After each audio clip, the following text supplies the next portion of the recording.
Hello दोस्तों, कैसे हो आप सब। स्वागत है आपका A1 डर वाली कहानियाँ यूट्यूब चैनल में। तो आज फिर मैं आपके लिए एक और डर से भरी हुई अनोखी और डरावनी कहानी लेकर आया हूँ। तो चलिए शुरू करते हैं। डरावनी कहानियाँ अपनी रहस्यमय और ठंडक भरी किस्सों के साथ सिर्फ मनोरंजन नहीं प्रदान करती हैं, वे एक साझा अनुभव बन जाती हैं जो लोगों को एक साथ बांधता है। जब हम दोस्तों या परिवार के साथ इन कहानियों का साझा करने के लिए मिलते हैं तो हम एक अद्वितीय वातावरण बनाते हैं जहां हंसी और डर एक साथ में होते हैं। ये दिव्यस्तुत्वपूर्ण है कि एक ही क्षण में हमें हंसी में लिपटा लिया होता है तो दूसरा हमें डर की गहराइयों में ले जाता है। इस मिश्रित भावनाओं के संगम में डरावनी कहानियाँ हमारे व्यक्तिगत भावनाओं को ही नहीं प्रभावित करती हैं, बल्कि वे हमारे सामाजिक जड़ों पर भी प्रभाव डालती हैं। ये किस्से एक सामान्य धारा की भूमिका निभाते हैं, हमारे सामाजिक जीवन के कपड़े में बुनते हैं। भय या उत्साह के साझा अनुभव से लोग एक दूसरे के करीब आते हैं, मित्रता की भावना को बढ़ावा देते हैं। हम एक सामूहिक भावनात्मक यात्रा के सहयोगी बनते हैं जहां हकीकत की सीमाएं भिन्न हो जाती हैं और भय साझा का एक अद्वितीय अवेंचर हो जाता है। इसके अलावा डरावनी कहानियाँ हमारी साझा मानवता को भी प्रकट करती हैं। वे हमारे सार्वभौमिक भयों और जिज्ञासाओं में हाथ मिलाती हैं, हमें एक और से गहराइयों पर जोड़ती हैं। चाहे हम हंसी में हों या डर में, हम एक दूसरे से ज़्यादा मिलनसार हो जाते हैं, जो एक गहरे स्तर पर है।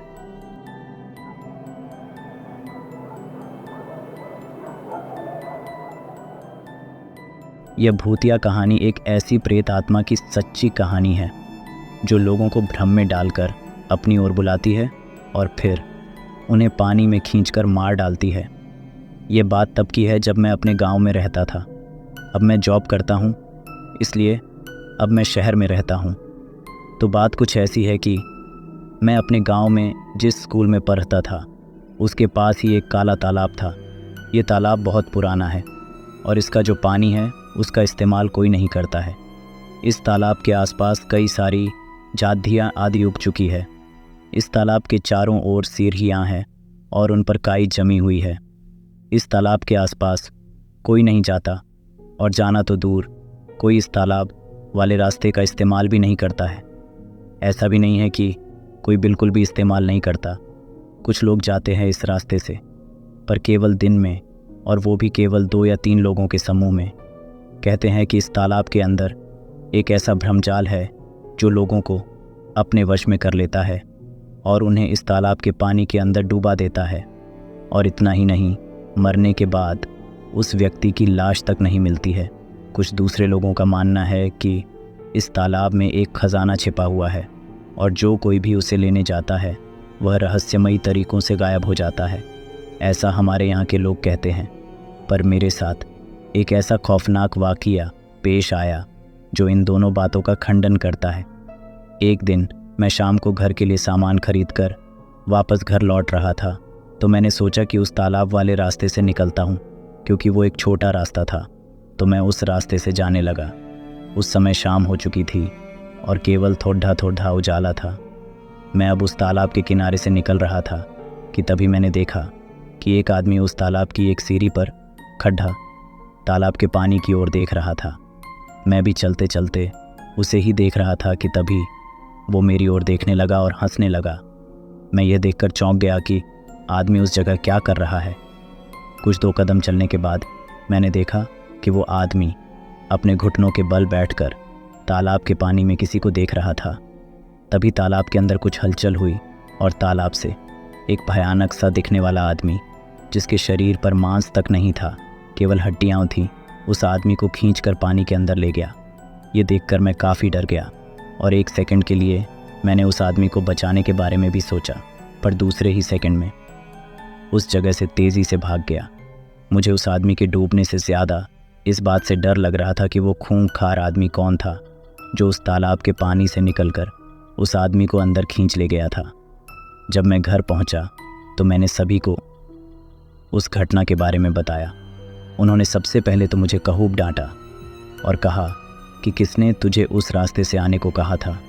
अरे वो एक प्रेत है और वो लोगों को भ्रम में डालता है, और तालाब के अंदर आने के बाद उनको अंदर पानी में ले जाता है और फिर उस आदमी का कभी पता नहीं चलता। आज तो तू उस रास्ते से आ गया, पर आज के बाद भूलकर भी उस रास्ते पर मत चले जाना। उस समय मुझे समझ आया कि वो सब उस प्रेत का धोखा था।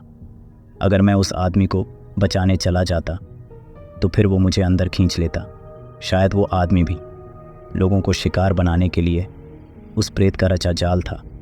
सच में मैं तो वहाँ से भाग गया था, पर अगर मेरी जगह कोई और होता और वो उस आदमी को बचाने जाता तो सच में वो आदमी तो मारा जाता। मेरा तो आपको सुझाव है कि कभी भी किसी खाली तालाब या वीरान पड़े ढे कुएं की ओर नहीं जाना चाहिए, क्योंकि हमें नहीं पता कि वहाँ कौन सी मुसीबत हमारा इंतज़ार कर रही होती है। अब चलते हैं अगली कहानी की ओर, दादी की खौफनाक कोठरी। यह बात तब की है जब मैं जवान हो रहा था। मेरी दादी उसी बिल्डिंग में रहती थी जहाँ मैं और मेरा परिवार रहता था। वो हमारे घर के ऊपर वाली मंजिल में रहती थी। ये एक पुरानी बिल्डिंग थी जिसमें कुल 12 अपार्टमेंट थे। वे मकान नंबर 1878 में रहती थी और हम 1868 में रहते थे। मेरे जन्म होने के पहले से ही दादी माँ अकेली रहती थीं। उनके सोने वाले कमरे की तरफ जाने वाले हॉलवे में एक अलमारी मतलब कोठरी थी, जिसमें हर महीने एक अजीब सी घटना होती थी। महीने में एक बार मेरी दादी मेरी माँ को ऊपर बुलाकर उनकी अलमारी को चेक करने के लिए कहती थी। उन्होंने बताया था कि पिछली रात को उनकी अलमारी में से बहुत ज़्यादा शोर आ रहा था। एक बार मेरी माँ काम कर रही थी तो उन्होंने मुझे उनकी जगह पर दादी की मदद करने के लिए भेजा। मुझे नहीं पता था कि ये मेरे जीवन को परेशान करने और मेरे जीवन को अस्त व्यस्त करने वाले अनुभवों की एक शुरुआत होगी। जैसे ही मैंने दादी के कमरे में प्रवेश किया और मैं अलमारी की ओर गया तो मैं वहाँ का हाल देखकर दंग रह गया। ऐसा लग रहा था कि मानो किसी ने पूरी अलमारी को अस्त व्यस्त कर दिया हो। उनके सारे कपड़े बक्से खुले हुए और सामान अलमारी से नीचे बिखरे पड़े थे। ऐसा लग रहा था कि मानो दादी के कमरे में कोई तूफ़ान आया हो जो पूरी बिल्डिंग को छोड़कर केवल उनके ही कमरे में आया हो। मैंने दादी से पूछा कि ये कब से हो रहा है, तो उन्होंने बताया कि ऐसा पिछले 20 सालों से हो रहा है। मैंने उस समय इस बात पर ज़्यादा ध्यान नहीं दिया और मैं अलमारी को साफ़ सुथरा करके चला गया। इसके 2 साल बाद मेरी माँ का अचानक निधन हो गया, तो मेरी दादी माँ ने हमारा साथ देने और हमें हिम्मत देने के लिए हमारे साथ रहने का फ़ैसला किया, ताकि इससे पैसे भी बच जाएं और हम सब साथ भी रह सकें। इसके कुछ समय पहले ही दादी ने पैसे बचाने और सहायता पाने के लिए हमारे साथ रहने का फ़ैसला किया। उस समय मेरे पापा ने मुझसे कहा कि तुम दादी के बेडरूम से कुछ ज़रूरी डॉक्यूमेंट्स ले आओ जो मैं वहाँ रख दिया था। तब मैं उदास मन से दादी के कमरे में जाने लगा, पर मुझे कुछ अच्छा महसूस नहीं हो रहा था। जब मैं उस अलमारी के पास से गुज़र रहा था तो मुझे ज़ोर ज़ोर से किसी के अलमारी को पीटने की आवाज़ आ रही थी। लगा जैसे कोई उस अलमारी से बाहर निकलने की कोशिश कर रहा हो। इन सब को नज़रअंदाज करते हुए मैं आगे बेडरूम की ओर बढ़ा, लेकिन जैसे ही मैं अंदर कमरे में गया तो दरवाज़ा अचानक से बंद हो गया, जिससे मैं अंदर फंस गया। मैंने घबराहट के साथ दरवाजे को खोलने की कोशिश की तो पाया कि दरवाज़ा तो दूसरी तरफ से बंद था, लेकिन मेरा भाग्य अच्छा था तो मैंने थोड़ी कोशिश करके दरवाज़ा खोल दिया और मैं जितना जल्दी हो सके उतना जल्दी उस अपार्टमेंट से बाहर भागा। जैसे ही मैं उस अलमारी के पास से गुज़रा तो मैंने देखा कि वो अलमारी में से ज़ोर ज़ोर से पीटने की आवाज़ आ रही थी, और वो आवाज़ इस बार काफ़ी तेज़ थी, जिससे वो पूरी अलमारी हिलने लगी थी और ऐसा लगने लगा था जैसे वो अलमारी बस फटने ही वाली है। मैं पूरी तरह डर गया था और जैसे तैसे करके मैं अपने कमरे में पहुंचा। मैंने अपने पापा को दादी माँ के अपार्टमेंट की चाबियाँ दी और उनसे चिल्लाकर कहा कि आप ही जाकर वो काम कर लो, मैं नहीं जाने वाला। उस अलमारी में आज जो भी हुआ था उससे मैं इतना डर गया था कि अब मैं और वहाँ जाना क्या, उसके बारे में सोचने से भी डरने लगा था। उस दिन के बाद से हमने कभी भी उस घटना का जिक्र नहीं किया, और उस दिन के बाद से दादी के कमरे में से जो भी लाना हो वो सारा काम पापा ने ही किया। हम अपने जीवन में आगे बढ़ने लगे और हमारे सामने आए परेशान करने वाले अनुभवों को भूलने की कोशिश करने लगे। आज तक मुझे अभी भी आश्चर्य होता है कि दादी की अलमारी में उन घटनाओं का कारण क्या था, या फिर वहाँ इससे भी अधिक भयानक हो सकता था। अब चलते हैं अगली कहानी की ओर। खदान की चुड़ैलें। दोस्तों, आज मैं आपको जो कहानी बताने जा रहा हूँ ये एक सच्चा किस्सा है जो मेरे कस्बे में हुआ था। दोस्तों, ये कहानी मुझे मेरे पापा ने बताई थी। हमारे कस्बे में एक पुरानी खदान है जो बहुत समय पहले ही बंद हो गई थी। समय के साथ साथ उसमें बारिश का पानी भरता गया और वो एक अच्छे खासे गहरे तालाब में बदल गई। उस समय लोगों के घरों में टॉयलेट नहीं होते थे, तो लोग हल्के होने के लिए घर से बाहर जाते थे। मेरे पापा के रिश्ते में एक चाचा थे जिनका नाम मैं आपको नहीं बता सकता। एक बार वो फ्रेश होने के लिए उस खदान की तरफ गए। फ्रेश होने के बाद जब वे वापस घर लौट रहे थे तो उन्होंने देखा कि उनसे थोड़ी दूरी पर सफ़ेद कपड़े पहने हुए 4 औरतें खड़ी थीं। चाचा ये सब दूर से एक झाड़ी में छिपकर ये सब देख रहे थे। वह औरतें कभी इधर चल रही थीं तो कभी उधर चल रही थीं। वो सभी औरतें एक सर्किल में खड़ी होकर कुछ काला जादू कर रही थी। थोड़ी देर बाद वो सब औरतें रुकी और एकदम से मेरे चाचा जहाँ छुपे थे उस ओर देखने लगी। अब मेरे चाचा काफ़ी घबरा गए। थोड़ी देर बाद वो सभी औरतें एक तरफ देखने लगीं। मेरे चाचा ने भी उस ओर देखा और जो उन्होंने देखा उससे तो उनके होश ही उड़ गए। उन्होंने देखा कि सफ़ेद कपड़े पहने हुए एक औरत पानी पर चल रही है और उसी सर्किल की ओर बढ़ रही है। धीरे धीरे करते वहाँ 10 से भी ज़्यादा औरतें आकर खड़ी हो गई और मेरे चाचा की ओर ही बढ़ने लगी। अब चाचा समझ गए थे कि भागने में ही समझदारी है। वो उस जगह से भागने लगे। वो औरतें भी उनके पीछे पीछे तेज़ी से आने लगी। उनके कान में एक औरत ने उनका नाम लेके बोला कि पीछे तो देख। आवाज़ बस उनके कान के पास से ही आई थी, पर वह पीछे नहीं मुड़े, बस भागते ही रहे। घर आके उन्होंने ये बात सबको बताई और पूरे गांव में ये बात आग की तरह फैल गई। लोग अब उधर जाने से भी डरने लगे थे। धीरे धीरे करके उस खदान की ओर जाना सबने बंद कर दिया। अब उस तरफ कोई नहीं जाता, पर अभी भी कुछ लोगों ने उधर उन्हीं औरतों को देखने की बात बोली है। अब चलते हैं अगली कहानी की ओर। चुड़ैल का साया। एक बार की बात है जब मैं अपने गांव गया हुआ था। मेरा गांव ज़्यादा बड़ा नहीं है। मेरा गांव लगभग 100 घर जितने एरिया में फैला हुआ था। उस समय गांव में ज़्यादा आधुनिक सुविधाएं नहीं होती थीं और मेरे गांव में बिजली वगैरह भी नहीं थी। दोस्तों, यह कहानी आज से लगभग 20 से 25 साल पहले की है। हमारे गांव में लोग जल्दी उठ जाया करते थे और अपने खेतों की तरफ निकल जाते थे। मेरे घर से कुछ 3 घर छोड़कर एक घर था जिसमें मुंशी चाचा अपने परिवार के साथ रहते थे। मुंशी चाचा के बड़े लड़के जिसका नाम ईश्वर था, उसकी पत्नी ममता थोड़े दिनों से अजीब व्यवहार करने लगी थी। वह कभी रोती तो कभी हंसती थी और कभी इतना गुस्सा हो जाती थी कि उसे शांत कर पाना बहुत मुश्किल होता था। वह अपने परिवार वालों को बहुत गंदी गंदी गालियां देती थी और बोलती थी कि मैं इसे नहीं छोड़ूंगी, मैं इसे नहीं छोड़ूंगी। दोस्तों, ये कहानी बहुत साल पहले की है। उस समय मेरे गांव में कोई डॉक्टर वगैरह नहीं थे, तो ज़्यादातर लोग नियम हकीम के पास ही जाया करते थे, पर उन लोगों के पास भी इसका कोई इलाज नहीं था। दिन प्रतिदिन ममता की हालत बिगड़ती गई। ममता की एक बेटी थी, लज्जो, जो करीब 8 साल की थी। ममता हमेशा कहा करती थी कि मैं इसे नहीं छोड़ूंगी। मेरा मतलब ममता नहीं, उस पर सवार कोई ताकत थी जो ऐसा बोला करती थी। अब गांव के सभी लोग समझ गए थे कि यह कोई बीमारी नहीं, इसके ऊपर किसी का साया है और ये साया इसके साथ इसकी बेटी को भी ले जाएगा। और ऐसा ही हुआ। एक दिन सुबह ममता ज़ोर ज़ोर से चिल्लाने लगी। वह कह रही थी कि मुझे बचाओ, मुझे बचाओ, ये मुझे अपने साथ ले जाएगी, मुझे नहीं मरना। और थोड़ी देर बाद उसकी मौत हो गई। कोई नहीं समझ पाया कि क्या हुआ और कैसे हुआ, पर सभी लोग ये सोचकर परेशान थे कि अब इसकी बेटी का क्या होगा। कुछ दिनों बाद उसकी बेटी की भी तबीयत अचानक से ख़राब हो गई। उसका शरीर बहुत गर्म हो गया और वह ऐसी हरकतें करने लगी जैसी ममता करती थी। उस समय गांव में एक बाबा आए हुए थे, या यूँ कहे कि साक्षात भगवान बाबा बन के आए। लज्जो के लिए उस लड़की को बाबा के पास लेकर गए। बाबा ने कुछ मंत्र बोले और एक रुद्राक्ष की माला उसके गले में डाल दी और कहा, इसे कल लेके आना। घर पर जाते ही उसकी तबीयत में सुधार आने लगा। अब वह नॉर्मल होने लगी।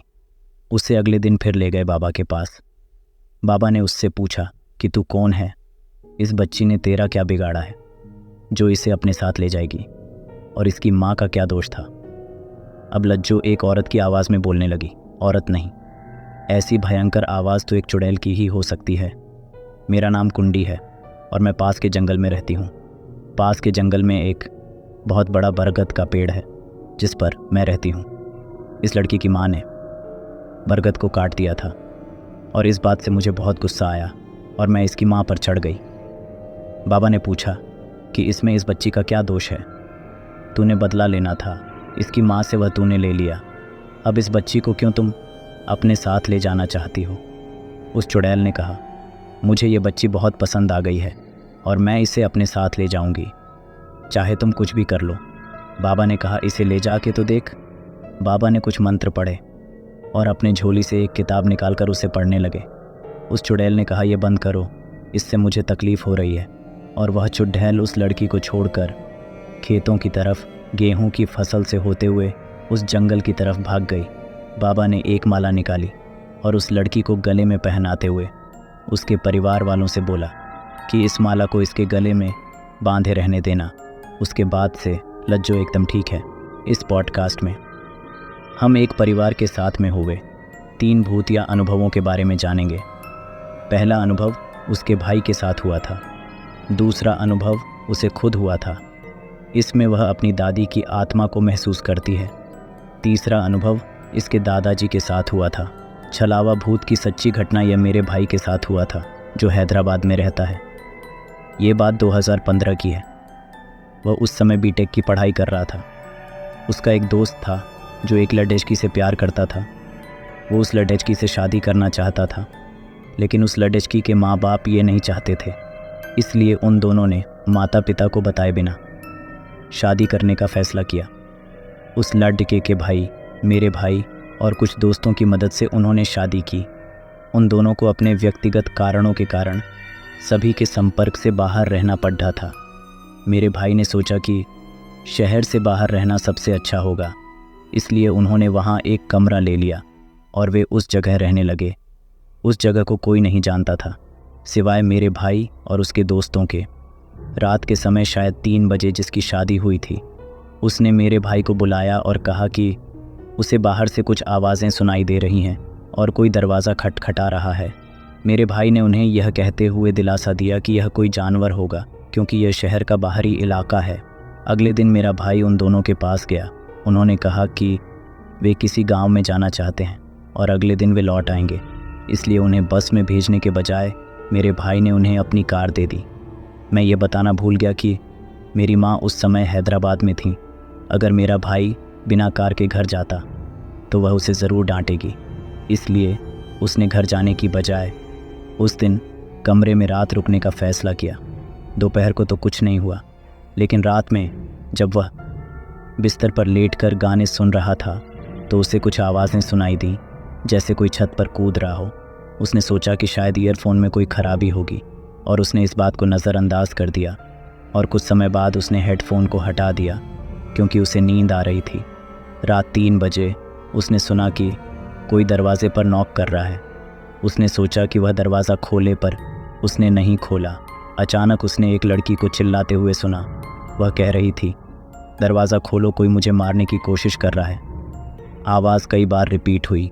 वह समझ गया कि यह कोई इंसान तो नहीं है, इसलिए फिर से उसने ईयरफोन कान में लगाए और उस बात को इग्नोर करना शुरू कर दिया।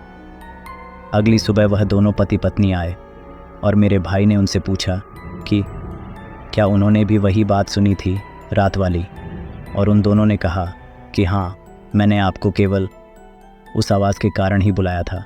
वे तुरंत उस कमरे से भाग निकले और उन सभी ने उस घटना के बारे में पूछताछ की। पड़ोसियों ने बताया कि वहाँ एक लड़की की हत्या कर दी गई थी और तब से ये घटना आम है। उस जगह के सभी लोगों ने इस चीज़ का अनुभव किया और उस लड़की की आत्मा एक छलावे के रूप में सबको परेशान करती है। अब चलते हैं अगली कहानी की ओर, दादी का भूत। सबसे पहले मैं बताना चाहती हूँ कि मैं अपनी दादी से बहुत प्यार करती हूँ। वह मुझे बहुत लाड प्यार करती थी। मैं अपनी दादी के साथ रहती थी जब मैं 3 साल की थी, लेकिन जब मैं 9 साल की थी तब उनकी मृत्यु हो गई। जब भी मैं उनके बारे में सोचती थी तो मैं बहुत रोती थी और अब भी मेरी आंखों में आंसू आ रहे हैं। कहानी पर आते हैं। हमने घर बदल लिया था क्योंकि मेरी दादी की मृत्यु हो गई थी। कई बार मुझे ऐसा लगा कि वह मेरे साथ है। जब मैं एक हॉरर फिल्म देखती थी तो मुझे डर लगता था। उस समय मुझे ऐसा लगता था कि कोई मुझसे कह रहा हो चिंता मत करो, कुछ नहीं होगा, और मुझे कुछ हिम्मत मिलती थी। एक रात मैं अपनी मम्मी के साथ सो रही थी। उस समय घर पर कोई नहीं था। मुझे लगता है कि ये आधी रात थी, मुझे टाइम तो पता नहीं है। अचानक मेरी नींद में मैंने अपनी दादी माँ को मेरी माँ को पुकारते हुए सुना। मुझे लगा कि यह मेरा सपना था, लेकिन मुझे यकीन है कि मैं जाग रही थी। मैं इसके बारे में सोचकर बिस्तर पर बैठ गई। फिर मैंने उनकी आवाज़ सुनी। मैं पहले डर गई क्योंकि मेरी माँ गहरी नींद में थी और घर पर कोई नहीं था। मैंने सोचा कि वह मुझे कोई नुकसान नहीं पहुँचाएगी और मेरी मम्मी को जगाए बिना ही चली जाएगी। अगली सुबह मैंने अपनी मम्मी से उस बारे में कहा। इस पर वह मुस्कुराई। मैंने उनसे पूछा क्यों? उन्होंने कहा कि जब भी वह किसी चीज़ के बारे में चिंता करती है या किसी भी चीज़ के बारे में दुखी रहती है तो वह निश्चित रूप से सपना देखती है। जैसे मेरे दादाजी का जल्दी निधन हो गया। एक और बात है कि एक दिन मुझे दोपहर में बहुत तेज़ बुखार आया और मैं स्कूल से घर आ गई। मेरे पापा दूसरे शहर गए हुए थे। मेरी माँ को पता नहीं था कि क्या करना चाहिए। फिर हमारे नौकरानी ने घर आकर पूछा कि मुझे कुछ हो तो नहीं गया। हम दोनों ने आश्चर्यचकित होकर पूछा कि यह बात वह कैसे जानती है। उसने कहा कि जब वह कुछ समय के लिए सो रही थी तब उसे सपना आया कि मेरी दादी उसे घर जाने के लिए कह रही हैं। वह उसे जल्दी घर जाने के लिए मजबूर कर रही थी। अब चलते हैं अगली कहानी की ओर। लिफ्ट मंगती छुदैल। मैं एक भारतीय हूँ। आमतौर पर भारतीय ईश्वर और आत्माओं आदि पर अधिक विश्वास करते हैं। यह मेरा अनुभव नहीं है, यह मेरे दादा का है। हम भारत के आंध्र प्रदेश राज्य में रहते हैं। मेरे दादाजी दूसरे गांव में काम करते थे। वह साइकिल पर आते जाते थे। कभी कभी घर आने में देर सवेर हो जाता था। एक दिन मेरे दादाजी देर रात को साइकिल से घर आ रहे थे। हमारा गांव दूसरे गांव से कुछ दूर है, इसलिए रास्ता अंधेरे से भरे पेड़ों से भरा है। ये डरावना था, लेकिन मेरे दादाजी के लिए यह सामान्य बात थी क्योंकि वह उस रास्ते से कई बार देर रात गए थे।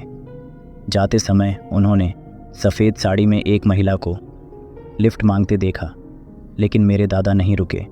जब वह कुछ दूर गए तो उन्होंने उसे फिर से देखा, लेकिन इस बार उसने मेरे दादाजी को कांटों में धकेल दिया। मेरे दादा उठे और पूरे खून और चोटों के साथ घर चले गए। मेरी दादी ने मेरे दादा से पूछा कि क्या हुआ। उन्होंने उन्हें सब कुछ समझाया। मेरी दादी बहुत डर गईं। वह काफ़ी हिम्मती थी, लेकिन वह क्यों डर गई मुझे नहीं पता। उसके बाद 2 महीने तक मेरे दादाजी बिस्तर से नहीं उठे तो मेरी दादी ने किसी को बुलाया जो पूजा करते थे। वह आदमी मेरे दादा को कहीं ले गया और उसने कुछ पूजा करवाई। इसके बाद वह सामान्य हो गए। मुझे नहीं पता कि उस समय मेरे दादाजी को कैसा लगा होगा, क्योंकि मेरे जन्म से पहले ही उनकी मृत्यु हो चुकी थी। किसी को भी कोई आइडिया है कि मेरी दादी ने ऐसा क्यों किया? मुझे इसके बारे में जानना है। जब मेरी माँ ने मुझे ये कहानी सुनाई तो मैं रोमांचित हो गई, लेकिन इस बात ने मुझे काफ़ी डरा भी दिया था। तो ये थी आज की कहानी। अगर आपको ये वीडियो अच्छी लगी हो तो हमारे चैनल ए वंडर वाली कहानियाँ को सब्सक्राइब करना बिल्कुल मत भूलना और दोस्तों के साथ शेयर ज़रूर करें। मिलते हैं अगली एक और डर से भरी हुई कहानी के साथ। तब तक के लिए जय महाकाल।